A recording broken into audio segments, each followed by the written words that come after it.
마하바냐 바람이 아마니아라미는 잘들 계셨습니까? 네. 날씨가 많이 풀렸습니다. 예, 그렇죠? 예, 그래서 그런지 날씨가 풀리면 법당에 오는 것이 아니라 야외로 많이 가셔가지고 자리가 많이 빈 것 같습니다. 어찌됐든 옛날에 어떤 선사께서는 깨달음을 얻은 후에 법문을 이제 법을 펼쳐야 되는데 법을 전해줄 인연들이 없는 거예요. 인연들이. 그런데도 불구하고 매번 법당에 올라가서 혼자 그렇게 아무도 없는 빈 공간에 법당에서 때만 되면 그냥 법문을 하셨다는 거예요. 그래서 그 밑에 있던 상자가 스님 뭐 이제 제자들도 없고 법문을 들을 사람도 없는데 무슨 법문을 하십니까? 할 때 야 이놈들아 여기 유정 무정들이 다 내 말을 듣고 있는데 그게 무슨 상관이 있느냐 그렇게 말씀하셨다고 합니다. 저는 그 정도 경지까지는 아니고 좀 사람이 많으면 좀 이렇게 약간 업돼가지고 없던 것도 막 끌어내서 법문에서 스스로 이제 도취돼서 그렇게 나올 수가 있는데 이게 사람이 없으면 신심이 안 나. 그래서 아는 것도 잘 얘기도 못하고 어쨌든 저는 그렇습니다. 다다익선인데 어쨌든 많다고 생각하고 한번 오늘 법문을 해보도록 하겠습니다. 오늘 주제는 뭐냐면요. 좀 제목이 뭐냐면 진리는 개인적 이해가 아니라 체험적 실천에서 얻어진다. 제목이 너무 멋있지 않아요? 진리는 개념적 이해가 아니라 체험적 실천에서 얻어진다. 그러면 개념적인 이해는 뭐고 체험적 실천은 뭐냐? 이거를 이제 우리가 생각을 해봐야겠죠. 첫 번째, 여러분들이 절에 오는 이유가 뭐 각자 다양하게 있을 거라고 생각하지만 스님이 판단하건대 또는 스님이 생각하는 것은 여러분이 이러한 마음을 가지고 절에 왔으면 좋겠다. 또는 이러한 마음을 가지고 불교를 좀 알아갔으면 좋겠다라고 하는 면들이 있어요. 거기에 맞게 저는 말을 할 것이고 거기에 맞게 또 이제 여러분한테 교리에 대한 설명을 해줄 겁니다. 그게 무슨 말이냐면 저는 여러분이 절에 오는 이유가 각자의 소구, 소망, 성취도 물론 개인적으로 굉장히 중요한 일이지만 그 소구, 소원 넘어서 내가 원하는 소구, 소원 넘어서 그 너머에 있는 그 무엇, 그것이 무엇이냐면 내 생각과 내 태도를 바꾸는 거예요. 내 생각, 내가 지금 갖고 있는 내 생각, 그다음에 그 생각에서 나오는 나의 태도. 태도가 먼저가 아니라 생각이 먼저입니다. 태도는 여러분의 생각의 산물이에요. 그렇다고 그래서 태도를 통해서 또 생각을 바꿀 수도 있어요. 그렇지만 결국은 가장 중심적인 것은 내가 어떤 생각을 하고 이 세상을 살아가느냐. 거기에 여러분의 고와 낙이 다 있습니다. 내가 어떤 생각을 가지고 이 세상을 살아가느냐. 내가 어떤 생각을 가지고 다가오는 경계들을 대하느냐가 여러분의 행과 불행, 고와 낙, 기쁨과 슬픔이 그 생각에 다 달려있어요. 그러니까 사실은 불도를 알아간다는 것은 내 생각을 그 불도에 맞게끔 부처님이 하신 불도에 맞게끔 고쳐나가면서 내가 살아가면서 발생하는 또는 내가 고통을 겪는 데서 벗어나는 그 길을 스스로 찾아가는 거에 불도를 알아가는 거죠. 그래서 사실은 간단하게 말하면 여러분은 이곳에 오는 목적이 내 생각과 태도를 내가 생각하는 또는 당신들이 스스로가 개인적으로 잘못됐다는 나의 생각도 있을 것이고 또는 잘한다는 생각도 있을 것이 그러니까 그 잘한다 잘못하는 것을 우선 한번 처음부터 의심을 해봐야 되는 거야. 내가 지금 잘 생각하고 있다 또는 내가 이 생각이 맞다라고 하는 그 생각마저도 한번 내려놓고 부처님의 불법에 대한 얘기를 스스로 좀 경청해 보면서 내 생각과 태도를 한번 고쳐 나가려고 노력하는 것, 그것이 수행입니다. 그것이 수행이에요. 다른 게 수행이 아니야. 수행을 해서 무슨 아라한가를 증득하고 부처님이 되는 것보다는 그러한 과정이 부처가 돼가는 과정이고 부처님인 거예요. 결론적으로 어떤 부처를 상정해 놓고 또는 깨달음이라는 것을 상정해 놓고 그것이 성취가 내가 부처와 깨달음을 얻은 것이 아니라 여러분이 그렇게 태도를 가지고 삶을 살아가는 것, 그것이 부처이고 부처가 하는 행위가 되는 거죠. 그러면서 어느 순간 나는 부처가 돼 있고 부처의 행을 하고 부처의 마음을 쓰는 겁니다. 그러니까 생각을 고친다는 것은 여러분도 알다시피 얼마나 어려운 작업입니까? 내 조그만 삶의 생활 습관 하나 바꾸는 것도 엄청 힘든데 그 뿌리인 생각을 바꾼다는 것 또는 인식, 불교에서 뭐 인식이라고 표현을 하니까 인식을 바꾼다는 게 엄청나게 힘든 작업인 거예요. 그만큼 부처 된다는 게 쉽지는 않다는 얘기죠. 그럼에도 불구하고 우리는 그것을 해내야 됩니다. 왜? 이 삶이 괴롭기 때문에, 이 삶이 고통이 물에서 가라앉았다, 떴다, 가라앉았다, 떴다 하는 것처럼 좋았다 하는 그런 감정이 아니라 늘 어떤 경계가 와도 내가 내 평온한 그 마음을 유지하면서 이 삶을 살아내기 위해서 필요한 일들이기 때문에 그런 거예요. 요즘에는 여러분도 아다시피 이제 대통령 선거가 얼마 남지 않았어요. 한 달도 채 안 남은 걸로 알고 있습니다. 저는 텔레비는 보진 않습니다. 텔레비는 보진 않는데 이제 주로 라디오하고 뭐 유튜브 정도를 들으면서 세상이 돌아가는 정보를 좀 얻죠. 그때 특히 이제 라디오를 통해서 이제 상대편, 제가 오늘 선거 그거 얘기하는 건 아닙니다. 선거 활동하면 큰일 나요. 그건 아니고, 여러분들이 어떻게 하면 올바른 판단을 할 수 있는가, 그것을 제가 부처님의 지혜를 빌려서 제가 여러분 올바른 선택을 할 수 있도록 조금이나마 이제 보탬이 되고자 이제 하는 말입니다. 저는 첫 번째로는 라디오를 통해서 이제 상대편의 대변인들이 서로 갑당에 나와서 당신들의 이제 의견을 피력하죠. 저는 한 5분 정도 쓰다가 더 이상 못 듣겠더라고요. 그냥 꺼버립니다. 듣고 싶은 마음도 있는데 꺼요. 왜 끄냐면 그분들이 하는 논리가 상대편에 대한 어떤 그 배려심이랄까? 그리고 상대편에 대한 경청해서 자기 의견을 피력하는 것이 아니라 무슨 전제 자체가 너는 그르고 나는 옳다. 이런 전제예요. 너는 너의 말은 그르고 나의 말은 옳다가 전제예요. 그럼 또 반대로 생각하면 반대편도 마찬가지 거예요. 내 말이 옳고 너 말은 그르다. 그러면 이거는 타협점이 없는 거예요. 타협점이. 서로 그냥 겉도는 거죠. 겉도는 거. 그러니까 올바른 판단을 하기가 쉽지 않아요. 우리가 그 두 말을 듣고 판단을 해야 되는데 이 쉬운 작업이 아니라 근데 옛날에도 그랬어요. 이게 비단 어떤 지금의 선거에서만 벌어지는 일들이 아니라 여러분이 세상을 살아가는데 특히 부처님 당시에도 마찬가지고 그러니까 부처님께서 가장 우리들한테 마음 공부하는데 그러니까 우리를 불행에 빠뜨리는 첫 번째 생각의 그 하나가 뭐냐면 치우쳐 있다는 거예요. 치우쳐 있다.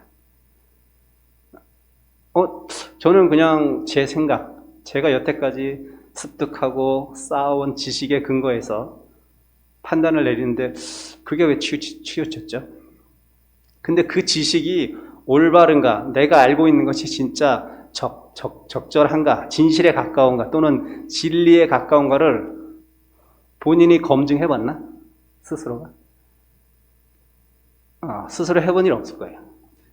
부처님은 그 작업을 했던 거예요. 부처님이 수행을 한 건요, 당신이 여태까지 교육받아왔던 거. 그 시대에는 힌두교, 지금으로 말하는 힌두교죠. 베다문화. 그 베다문에서 가르치고 있던, 사회에 통용되고 있던 일반적인 사람들이, 보통 사람들이 다 그 생각을 갖고 삶을 살았는데, 부처님은 그걸 의심했던 거예요. 그게 진짜 맞을까? 그게 맞다면 우리는 행복해야 되는데 행복하지 않아. 배다라는 경전에서 말하는 것처럼 하늘에 제물을 바치고 했는데도 나는 행복하지가 않아. 그러면 이게 진짜 맞는 하늘에 제사 지내고 짐승을 올리는 것이 그것이 진정한 우리의 행복과 연관이 있을까? 근데 다른 사람들은 다 그렇게 알고 있었어요. 그렇게 했어. 그냥 관습적으로도 하고 전통적으로도 하고.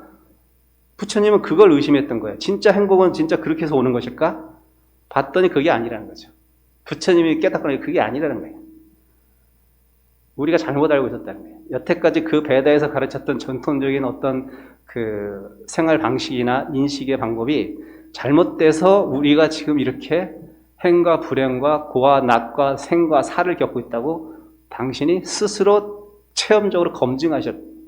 그래서 그 내용을 우리한테 알려준 게 바로 불법입니다. 불법이고 이게 교리들이 부처님 말씀이지. 그러면 그 생각을 바꾸는 작업을 하는 게 우리가 수행하는 거예요. 나의 생각을 바꾸는 작업. 자, 첫 번째로 우리는 보통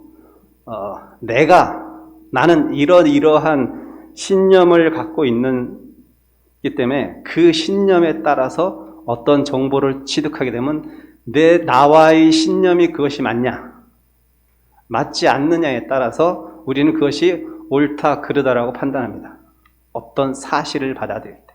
그래서 그것이 나의 신념과 맞다라고 하면 그것을 받아들이고 나의 신념과 맞지 않다면 그것을 배척하고 그르다고 하고 비판합니다. 여러분 다 그래요. 근데 그 신념 여러분 어디서 오는 거죠? 여러분이 개인적으로 갖고 있는 그 신념이라는 것이 진정한 판단의 근거가 되냐 이거예요. 부처님은 그걸 한번 생각해 보라는 거예요. 이 말이 왜 나왔냐 하면 부처님은 어느 마을, 여기 이라도 있지만 한번 읽어보세요 나중에. 어느 마을에 바라문 마을에 갔더니 바라문의 한 청년 16살, 17살 먹은 청년이 와서 부처님한테 질문을 하는 거예요. 바라문은 그 시대 배다를 교재로 하는, 배다를 지금으로 따지면 기독교로 하면 성경과 같은 배다의 경전을 근거를 해가지고 사상을 펼쳐나가고 사회를 다스렸던 이념적인 어떤 그러한 사상의 중심이 배다라는 경전이에요. 우리로 따지면 아주 중요한 그 바라문에서 거기에 이제 완전히 정도돼 있던 도취돼 있던 그 청년이 부처님한테 물어보는 거죠. 이렇게 물어봐요. 깨달은 자요, 세존이시여, 우리는 배다라는 어떤 경전의 근거에서 진리를 받아들이고 수용한다. 그래서 그 진리가 이 배다에 만약에 그릇되고 어긋나면 우리는 그것을 그르다고 하고 맞다고 판단의 근거를 내리는데 당신이 얘기하는 진리라는 것은 어디에 근거합니까? 라고 얘기해요. 어디에 근거해서 진리라고 하고 확신해서 그것을 설파하면서 인도 전역을 돌아다니십니까? 라고 질문을 한 거예요. 그러니까 이제 부처님의 어법 중에 하나가 뭐냐면 되묻는 거예요. 반문하는 거예요. 네가 갖고 있는 생각이 옳으냐 그르냐를 먼저 그 사람한테 질문해. 내가 먼저 대답해. 답을 주는 게 아니고 그 사람이 한번 생각하게끔 합니다. 그렇게 부처님이 그렇게 되묻는 거예요. 자, 어떤 것이 있다. 이것이 진리에 부합되느냐, 부합되지 않느냐. 너는 어떻게 그것을 맞다고 생각하느냐. 너가 지금 말하는 것은 너의 신념에 따라서 지금 말하고 있는 것이 아닌가? 라고 되물어요.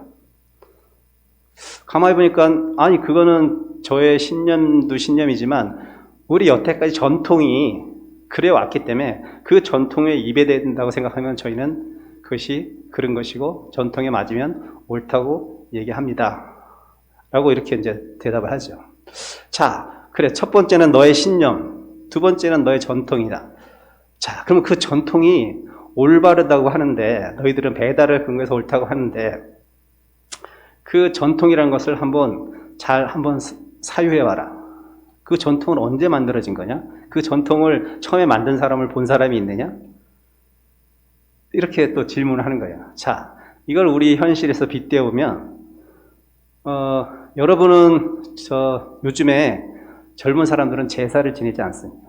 제사를 지내지 않으려고 해요. 네.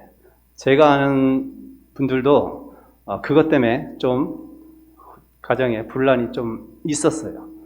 자, 지금의 여기 앉아 계신 뭐 60대, 70대, 50대 중후반 분들은 저를 비롯해서 제사는 그래도 지내야지 라고 다 생각하실 거예요. 왜냐하면 우리 조상들이 그랬고 내 엄마 아빠가 그랬고 그 위에 조상들도 그랬으니까 당연히 나는 제사는 모셔야 된다고 그렇게 하시죠? 네. 근데 만약에 이제 자녀가 결혼했어. 특히 뭐 며느리가, 저는 요즘 현대 며느리들은 제사 잘 안 지내려고 하니까 못 지냅니다. 그러면 이러면 어떡하실 거예요? 아니, 전통적으로 그렇게 했어. 이건 전통이야. 해야 돼. 라고 설득 가능할 것 같아요? 네? 어떻게 타협하실 겁니까? 현실적으로. 그런 문제 부딪혔을 때. 힘으로 밀어붙여요? 우격다짐?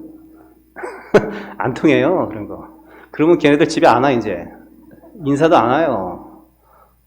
각자 삽시다, 그래. 그러면 안 되잖아요. 그럼 어떻게 타협하실 겁니까? 네? 그냥 내가 지내, 그냥 허리 꼬부라질 때까지? 힘들어도? 현실적인 방법은 절에다 모시는 거죠. 절도 좋고. 여러분도 이제 자녀하고 다투지 않아도 되고. 제가 영업하는 거 아니고요. 그러니까 그거예요. 여러분은 전통이라, 이게 전통적으로 이렇게 해왔어. 그러니까 너도 거기에 전통에 따라야 돼. 이거는 합리적인 판단이 아니라는 거예요. 그 전통이 언제나 올바르지는 않다는 거예요. 그 전통도 시대와 사람에 따라서, 장소에 따라서 변화되는 거예요. 근데 무엇이 전통이에요? 그렇게 진짜 전통이라고 할 때 그건 전통이라는 것은 당신의 전통이지 후대의 전통은 아니란 말이에요. 그럼 여러분 그 전통이 정당하고 옳다라고 여러분 생각할 수 있나요? 그건 옳고 그름의 문제는 아니죠. 그러니까 여러분이 생각하는 어떤 판단의 기준이 있어서 이건 전통적으로 그렇게 해왔고 나의 신념에 맞아 라고 해서 그것이 옳다고 절대로 생각하시면 안 되는 거예요. 그러면 꼭 어떻게 된다? 불협화음이 생기고 주위 사람들한테 잘못하면 왕따 당한다. 그리고 어떻게 비춰진다? 후대 사람들, 후배들한테, 자녀들한테, 주위 사람들은, 젊은 사람들한테 꼰대라고 하죠. 라떼 말이야. 꼰대. 이렇게 되는 거예요. 그리고 어떻게 된다? 좀 완곡하게 표현해서 완고한 사람이 된다. 완고한 노인네가 되는 거예요. 자기 생각에 꽉 차가지고 대화 안 통하는 사람 있잖아요. 자기 생각에 꽉 차가지고 전혀 남의 생각을 듣지도 않고 자기 얘기만 해. 그것이 굳어지면 전통이다, 나의 신념이 맞다라는 생각이 완전히 굳어지면 소통이 안 되는 거예요. 다른 사람하고.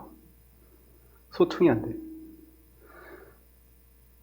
부처님은 굉장히 제가 판단하기인데, 제가 부처님 판단하는 건 좀 말은 그렇지만, 제가 아는 한도 내에서 부처님은요, 이 세상에서 가장 유연한 사고방식을 가진 분이에요. 가장 유연한 사고방식. 네. 그분의 제가 보기에는 그 도를 틀 수 있었던 여러 가지 그분의 덕목이 있고, 하지만 제가 그분의 성격을 인간적으로 비춰봤을 때, 참, 어떻게 3000년 전에 저러한 생각을 가지고 있었지? 어떤 저렇게 3000년 전에 그렇게 유연한 사고방식을 갖고 있었을까?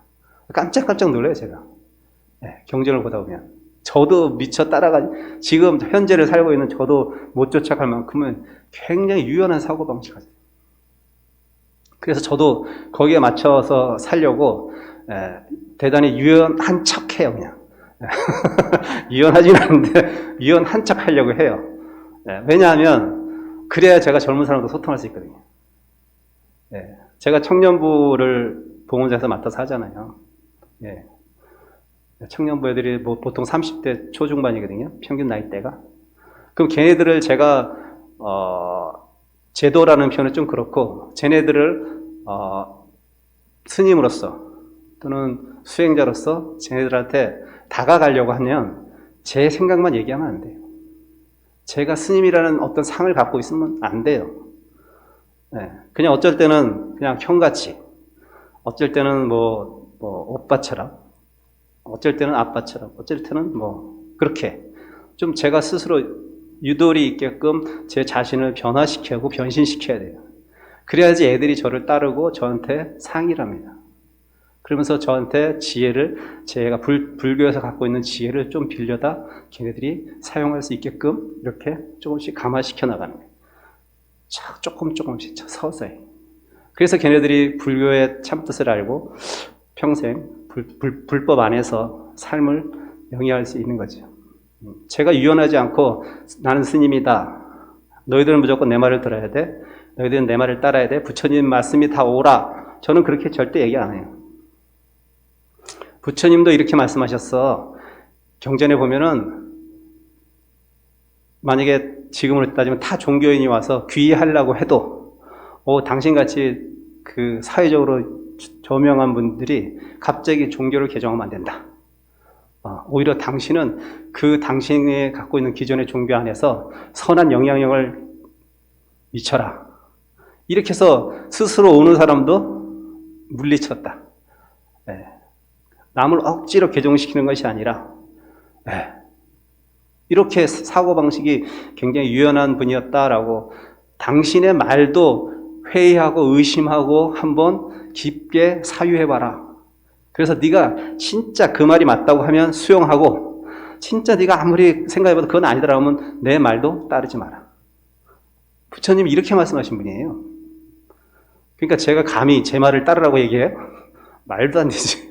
부처님 당신도 그렇게 말씀하셨는데. 그러니까 깊이 사유한다는 것은 불교 공부하는 데서 굉장히 중요한 어떤 공부하는 태도예요. 네, 깊이 사유한다. 말이 좀 사유한다니까 어렵다고 생각하지 마시고 곰곰이 생각해 본다. 곰곰이 한번 생각해 본다라고 생각하면 그렇게 쉽게 받아들이면 됩니다. 자, 첫 번째는 내 신념에 맞으면 그것이 옳다고 판단하면 안 되고, 이것이 전통이라고 그래서 또 안 되고. 자, 세 번째로 사람들이 또 그것이 맞다, 나한테 맞다라고 하는 판단의 근거가 뭐냐면 기호예요, 기호. 부처님 하신 말씀입니다. 기호가 뭐예요? 내가 좋으면 그것은 맞는 거고, 내가 좋아하지 않으면 맞지 않은 거예요. 좀 요즘에 좀 민감한 문제를 잠깐 얘기해 볼까요?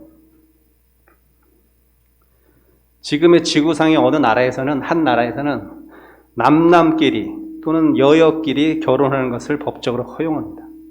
들어보셨죠? 뉴스를 통해서. 남자, 여자가 결혼하면 혼인신고를 받아줘요. 그러니까 법적으로 보여준다는 얘기죠. 혼인신고를 받아준다는 것은 부부로서 인정한다는 거죠. 우리 상식으로는 기호에 전혀 안 맞지. 어떻게? 남자, 여자, 음양의 조화가 있지. 어떻게 그것이 가능해?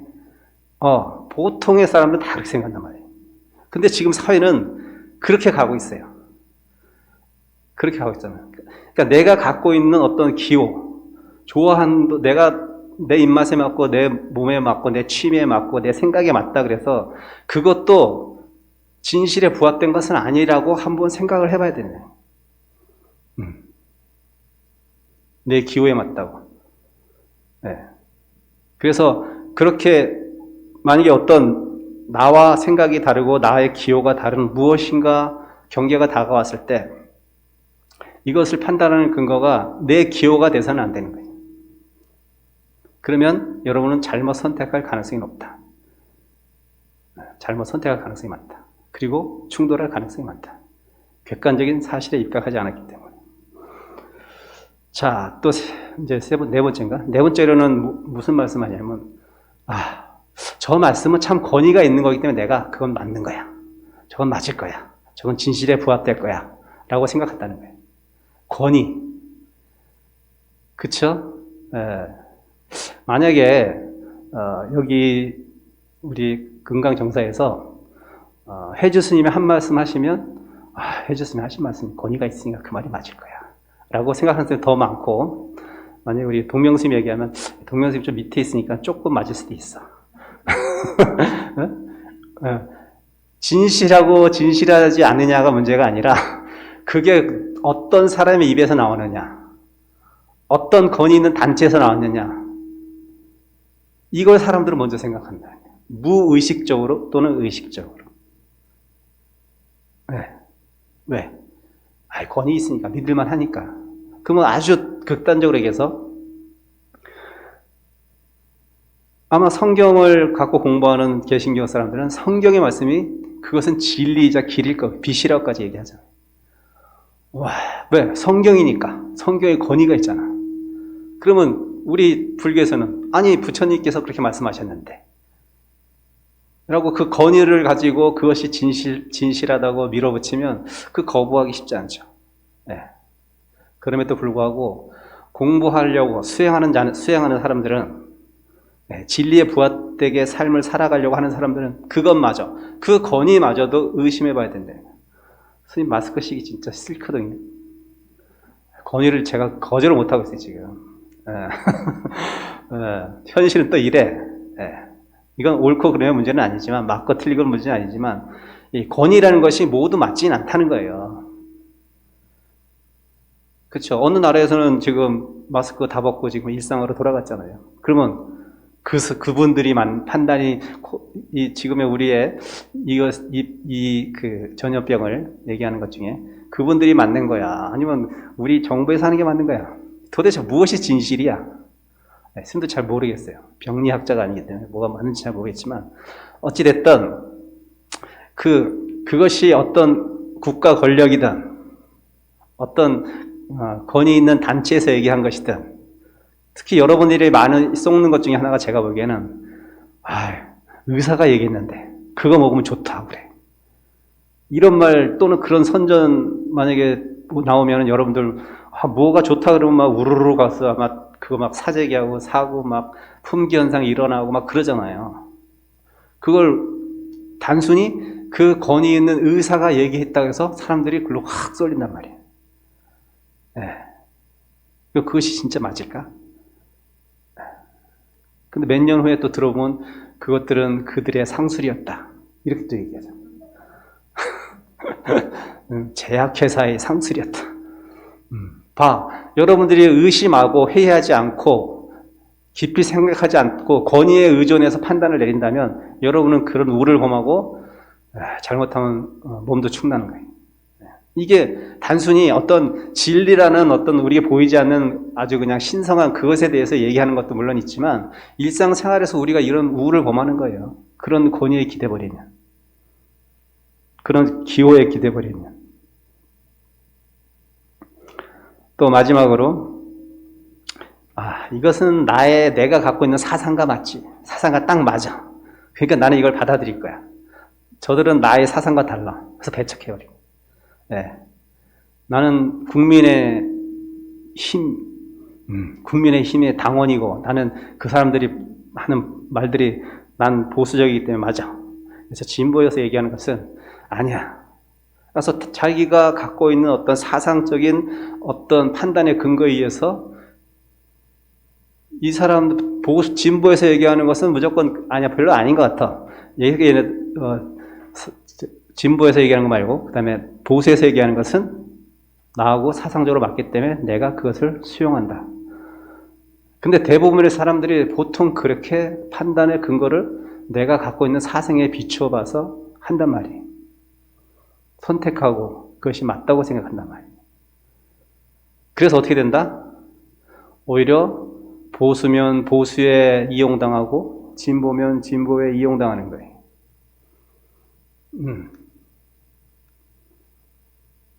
불도를 공부하고 불교의 가르침을 따르려고 하는 여러분 같은 제가 불자들은 이러한 기호라든지 권위라든지 신념이라든지 어떤 전통이라든지 나의 사상과 맞다고 하는 이런 5가지 근거에 의해서 판단하지 말라. 그러면 실수할 가능성이 많다. 그리고 오류를 범할 가능성이 많다. 그러니 너희들이 진리를 판단하고 진실을 판단할 때는 굉장히 중립적이어야 된다는 얘기를 하는 거죠. 그게 뭐다? 중립이 중도는 아니지만 중도적인 사서. 중도라고 해서 여러분 가운데에 서서 그럼 이쪽도 아니고 저쪽도 아니고 이쪽도 좀 맞는 것 같고 저쪽도 맞는 것 같고 이런 의문이 아니라 깊이 사유해보고 이것과 이것을 떠나는 자리, 보수도 아니고 진보도 아닌 그 자리. 그 자리가 중도예요. 네. 그 뭐예요? 내가 깊이 사유해서 생각해봐서 진짜 이것이 진보, 보수를 떠나서 내가 진짜 맞다고 하면 그걸 내가 선택하면 돼요. 선택 딱 해서 자, 그러면 선택만 하면 이게 내 것이 되냐? 아니죠. 선택하는 순간 여러분 또 오류에 빠져요. 내가 맞다라는 또 오류에 빠져요. 그러면 어떻게 해야 되냐?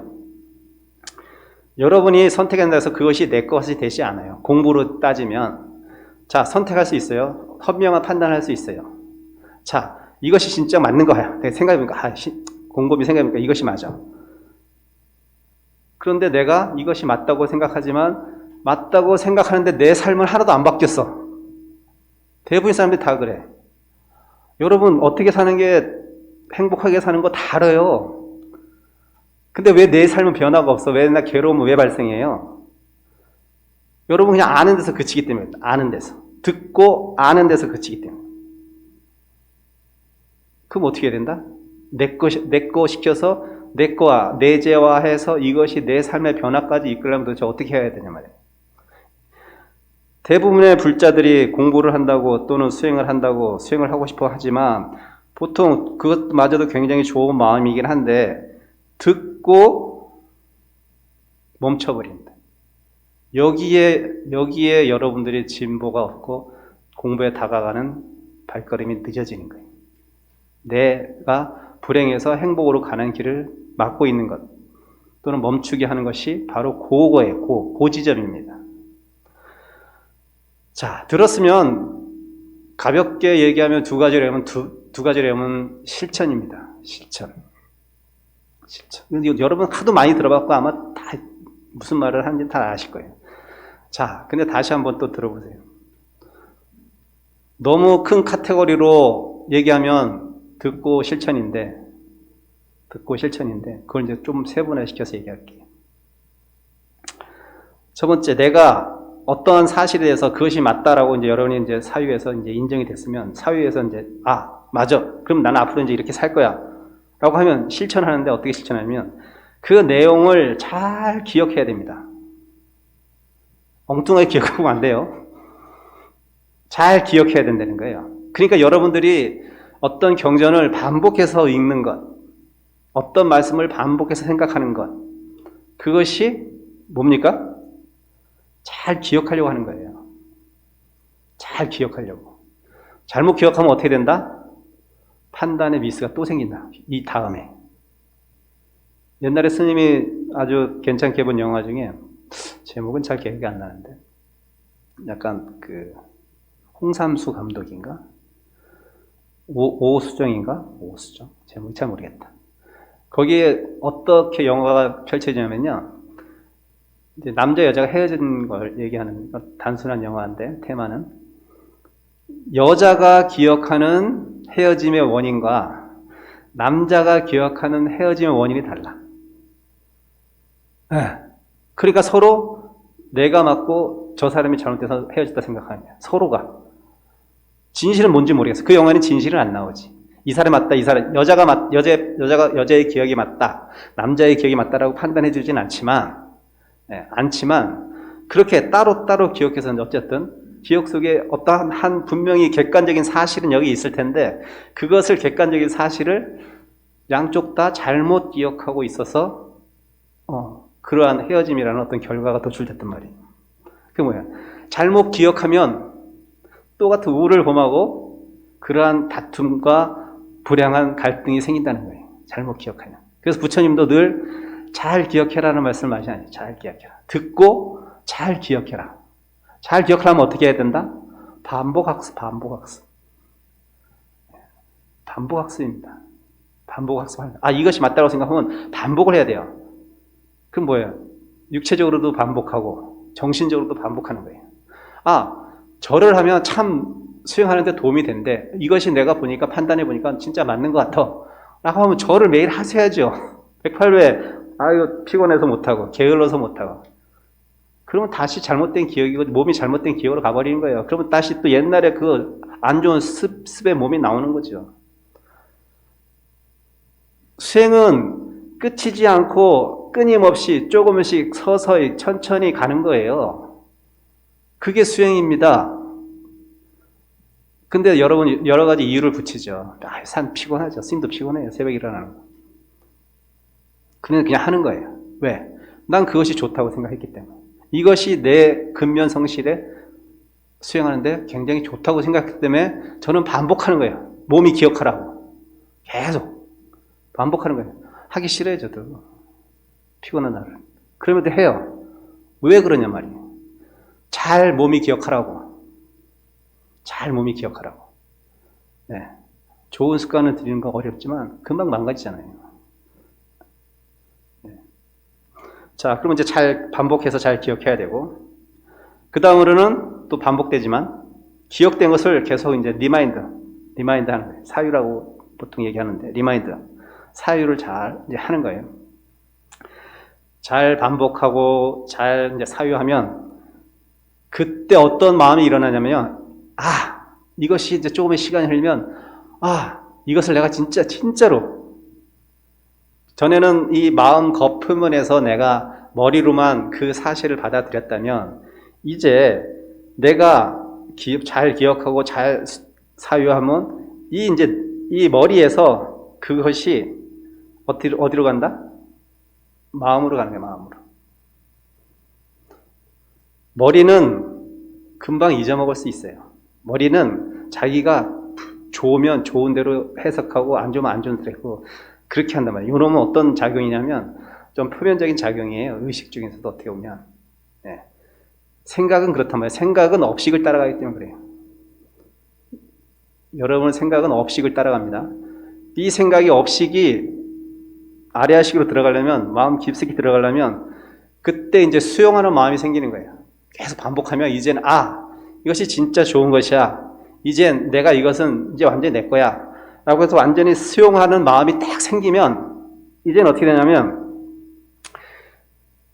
피곤함에도 불구하고 내가 나태함에도 불구하고 상황에 따라 하기 싫음에도 불구하고 의욕이 생겨요. 해야겠다. 해내야겠다. 해야지. 이건 당연한 거야. 라고 의욕이 생겨요.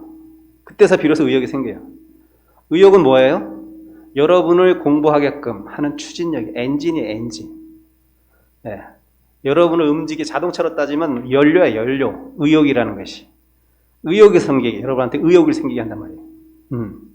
자, 그러면 그 의욕이 또 어떻게 된다? 의욕이 생기면 어떻게 돼요? 1등을 한번 해본 애는 1등 하려고 노력합니다. 네. 무언가 성취를 맛본 애는 노력합니다.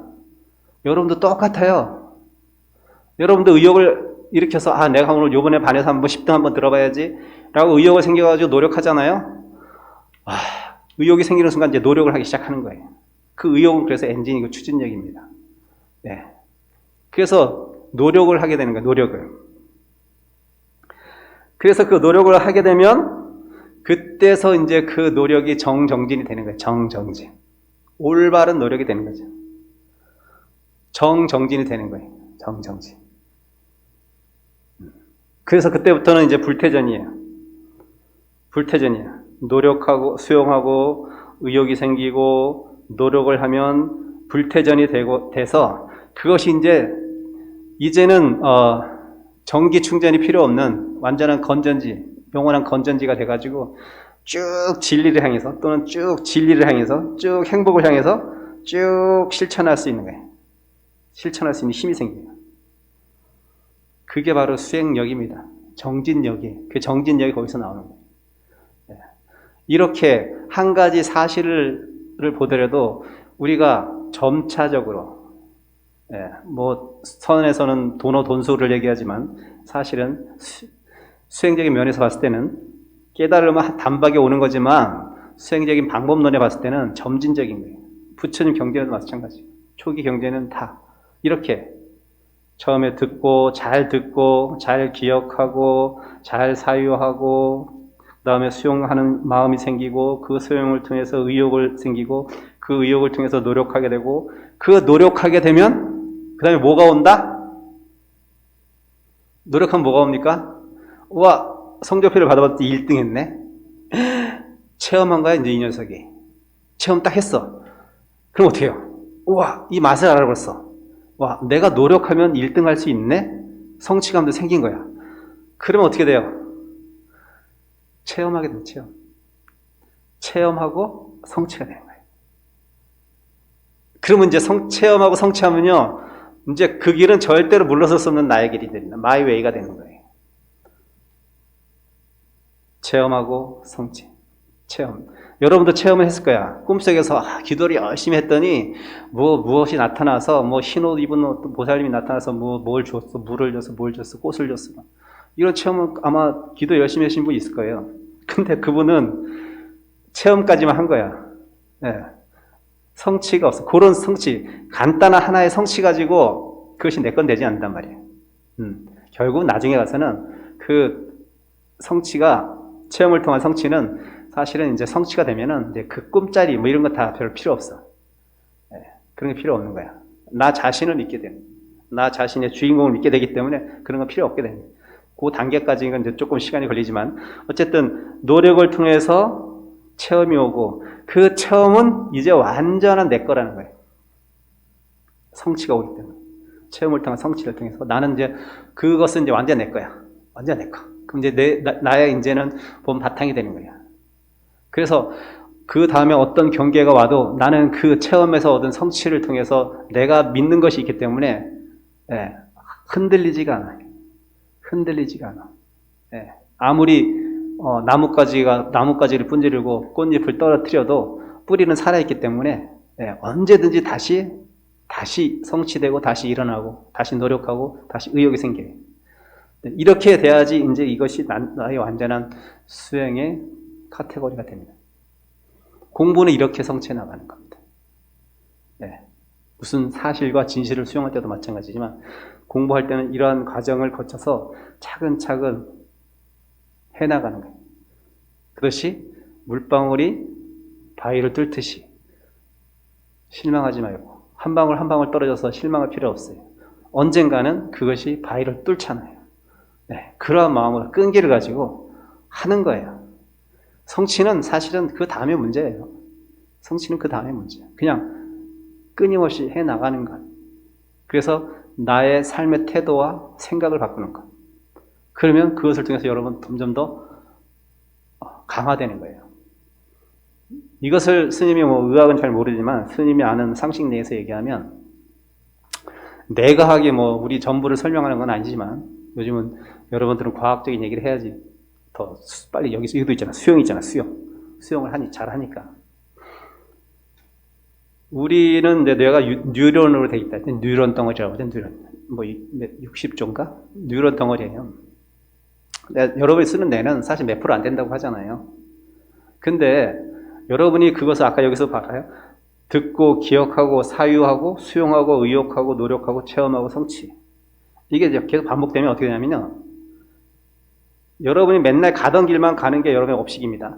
가던 길만 가면 그 판단이 행동이 그렇게 나오는데 내가 그것과 다른 생각을 하고 그 길을 계속 꾸준히 이렇게 하다 보면 그 뉴런이 자기가 다니던 전기 신호길만 다니는 것이 아니라 새로운 뉴런을 연결되는 거예요. 뇌과학적으로 얘기해요. 새로운 뉴런의 길이 생겨. 그 평소에는 내가 전혀 생각지도 못하고 하지도 않았던 생각들이 일어나는 거예요. 왜? 새로운 길을 내가 뉴런이 뚫고 전기 신호를 주니까. 그것이 많아지면 어떻게 돼요? 나는 다른 사람이 되는 거죠. 나는 다른 판단을 하는 거예요. 이제 여태까지 살아온 방식의 삶을 버리고 새로운 판단과 새로운 방식으로 삶을 바라보고 사람을 바라보고 세계를 바라보고 인간을 이해하는 거예요. 내가 변하는 거예요. 그렇게 변하는 거예요. 뇌과학적으로 얘기하면 그렇게 생각해요. 저는. 그것을 뭐라고 표현하더라? 무슨 강화라고 하던가? 뉴런 강화라고 하나? 강화가 되는 거예요. 이렇게. 길이 여러 가다로 한 길만 다니다가 A라는 길만 다니다가 B도 생기고 C도 생기고 D도 생기고 막 길이 많아지는 거야. 점점 그 길로 노력하면.